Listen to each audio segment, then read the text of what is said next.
This will get formed at phagocytosis and killed by bacteria. As receptor organism, so it destroys the bacterial cell wall. It does not have receptors, human cell. These two enzymes are also important in the presence of oxygen. This oxygen-dependent phagocytosis is due to these two enzymes. Now let's see. The NADPH is from the neutrophil at infection of neutrophil. When a neutrophil is going to attach with the microbes, this neutrophil will release NADPH. NADPH oxidase is a lysosomal enzyme. Yeah, I already told that lysosome will fuse with microbes and will cause the cellular debris. Now, this one of the lysosomal enzyme was NADPH oxidase. Now, this was hypochlorous sensing receptor. Each has one receptor. When we bind with receptor, it will make some result. Now see, this hypochlorite will bind with hypochlorite sensing receptor and cause destruction of bacterial cell wall. Yeah, if we destroy this bacterial cell wall, then only we can destroy the bacteria.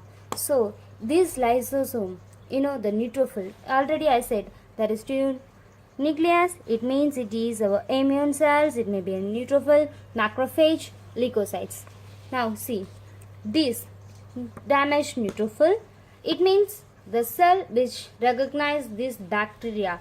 These neutrophil will release NADPH oxidase, and this hypochlorous, these will react with hypochlorous sensing receptor and cause destruction of bacterial cell wall. Now see, these thickened parts, there is no thickened parts here.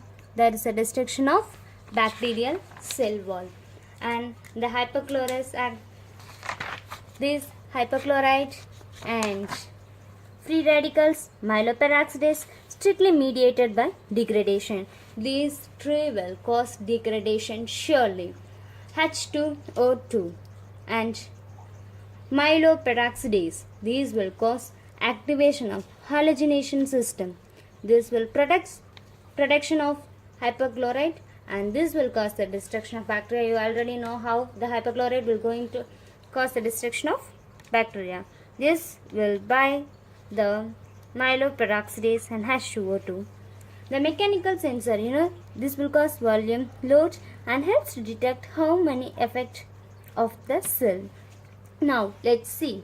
Oxygen, I mistakenly write it was oxygen independent because it was anaerobic. The destruction of the cell by enzyme. It no need oxygen. These will need oxygen. By this present, it will cause the phagocytosis. This no needs oxygen. Without the oxygen, it can do the phagocytosis. It means anaerobic. The destruction of the cell by enzyme depends on the release of granules as proteolytic enzymes, defines, lysosomes, catalytic proteins. These will cause the destruction of bacterial cell. Now let's see what are the enzymes and how it's going to destruct in the absence of oxygen. Lactoferrin, catherine, caspin, calvin, calmodulin, these all are the important one which going to cause the degradation. Yeah, this was released by host cell, our cells. The cells are neutrophils and macrophage. This will bind with SMV receptor and cause the degradation. See, this is the bacteria. This is our neutrophil. This is going to fuse. Now, when we something that in the presence of oxygen and the oxygen dependent and independent, independent, if they fuse together, it will cause the release of lysosomal enzymes like myeloperoxidase, hypochlorite to cause the destruction. And in the independent type, it will release caspin, calmodulin, lactoferrin, calphins, and catherine. This will detect the glycolytic pathway for degradation. These release of enzymes will cause the degradation of bacteria. Simply we can know whatever it may be, oxygen dependent or oxygen independent.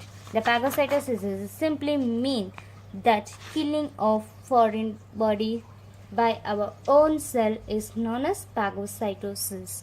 It may be a dependent or independent. The three steps that are recognition, attachment, engulfment, and killing or degradation. These are the main steps in phagocytosis and simply mean that engulfment or devour of bacteria or ingestion of particle. We are going to finish about the phagocytosis, and simply this is known as phagocytosis.